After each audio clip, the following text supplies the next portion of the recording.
Charlie Kirk's assassination at Utah Valley University marks the 46th shooting at a U.S. school this year. And less than an hour later, a shooting happened at a Colorado high school. Amy Kiley has the latest in the 47th school shooting of the year in the U.S. I was scared and I felt like sick because I was worried. 2 students are wounded and the juvenile suspect is dead after a shooting at a Denver area high school yesterday. The sheriff's office says the gunman opened fire with a revolver. This video shows terrified students fleeing the scene and ringing a doorbell at a nearby home. Keep running! Others describe being inside Evergreen High School when the shooting began. There was a message over the intercom and they basically just said that they were going into lockdown. Police say first responders reached the scene within 2 minutes and were in contact with the suspect about 3 minutes later. In total, officials say more than 100 members of law enforcement swarmed the school. So grateful for the really brave staff here in Jefferson County and at Evergreen, and so grateful for first responders. Colorado Representative Jeff Hurd says he's heartbroken as a father of 5. Governor Jared Polis is reminding students about free mental health resources. Colorado Senator John Hickenlooper says Congress should find a bipartisan solution to stop school shootings. If there were a terrorist trying to hurt our country, what more harmful thing could they do but make our children scared to learn, scared to go to school, right? We're terrorizing ourselves. What more can they do? What other legislation can they pull together to stop school shootings outside of basically making schools prisons? I think that the biggest thing that they're going to have to do is they just going to have to start probing beforehand and taking any message and any conversation serious that people tend to have that then makes a threat on any student, because nothing can go lightly anymore. I know that I just did a report that the Washington police just arrested I believe like a week ago, maybe not even a week ago, a kid that had 23 guns, and he was homeschooled, but he was making threats online, and he was saying when he turns 21, he's going to do this and he's going to do that. And more importantly, I think that the biggest problem within the culture is that you have so many people raising children out of wedlock, and they need to hold the parents accountable. But I mean, that goes without saying, but my point is that there's so much happening everywhere, and it's almost like, again, and I know that it's a lot of people that don't necessarily care for this rhetoric, but I believe it's almost like a demonic spirit that is taking place and running rampant everywhere, because we've allowed for people to be wild and be angry and be ugly and have these liberal thoughts to where they feel like they can hurt people and do things. And I think that spills over into our schools. It spills over into our churches. It spills over into our culture. It spills over into our gender norms. And so because we've gotten so far away from our family values and a core of what makes us great, what makes us American, and we've allowed for so much hate and rhetoric to be spewed and to be automatically labeling people, I think that influences what happens in a culture on a daily basis. And now you have crime and craziness running rampant. And, schools are under attack.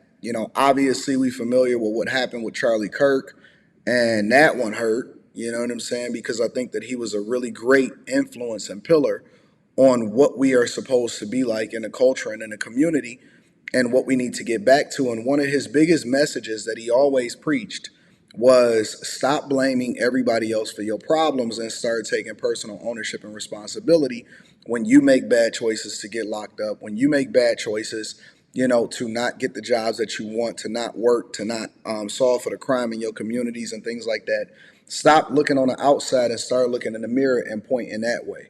And so now when I see stuff like this happening, this just further reinforces that we have more work to do, that crime is probably never going to go away. You're never going to have these shootings go away, but to have, there be school shootings is insane to me. I know that adults are crazy, but it's almost like the killers, whether you're talking about the hood and the community or whether you're talking about regular schools that's in the suburbs, a Colorado school shooting, and, the kid actually killing himself with a self-inflicted gunshot, it's bad. It's all bad all across the board. 2 people are shot, and they said that he was shot with a revolver. With a revolver.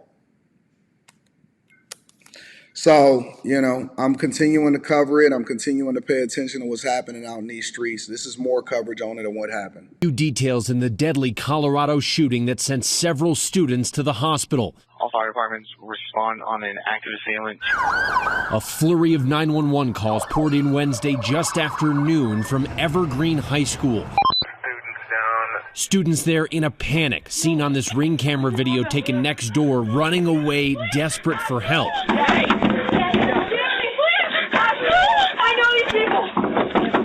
I was scared and I felt like sick because I was worried. Police say the suspect, a male student, opened fire with a revolver handgun, shooting a pair of students in front of others. Both of them rushed to the hospital in critical condition, along with a third student with unknown injuries. 2 patients with CPR, need another ambulance to all of them.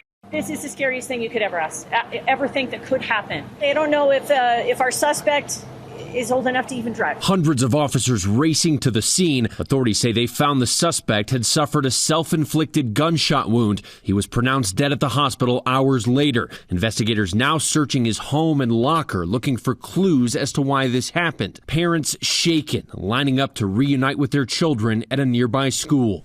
I'm incredibly blessed that I get to hug Brenner tonight and put him to bed and see him wake up tomorrow. Not every parent is that lucky.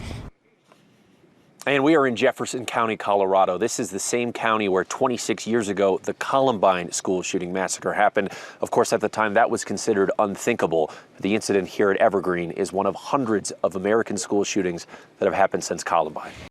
Yeah, I don't know what the solution is. I'm going to be honest with you, because I don't know if it's only one solution. I know that, we try to foster a culture where you don't have a whole lot of security guards and metal detectors and all of these things, because I know that that's the way that I grew up.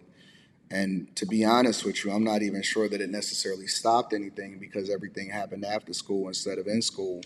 You had the fights, but then you had the things that happened outside of school, which played a bigger role in what happened in the hood inside of the community. So you got all of these things that's popping off. And the biggest thing is that you got to investigate the parents when they start to go into the home. Where did they get the gun from? How were they able to get inside of school? The one thing that we can say is that the first responders, or the people that actually responded to the crime, they said that they was there within minutes. And so we got to give them credit. But you just really got to live every day like it's your last. You don't know what's going to happen. Tomorrow is not promised to anybody. We always say that this is the end of times and the end of days. But it's been like that for a long time, and you never know. Your end could be before whatever it is that's happening in the world. But we just got to be vigilant, and we got to be more mindful about what happens, and this is always tragic. And the first thing that you just say is you just say a prayer up for the families. You say a prayer up for what's happening here in America and across the world, because it's not just here. You say a prayer for what's happening in the culture, and then you just hug your kids and you try to make sure that you help them to understand that you love them, and that you're going to hold them down, and that everything is going to be all right, but you just really don't know. You just really don't know. Let me know what y'all think inside of the comments. Make sure y'all tap into the Patreon. Link is in the description. Teach Henley, 40% off your first order, 20% off of life. I love you. I appreciate you. I'm going to holler at you guys later. Peace.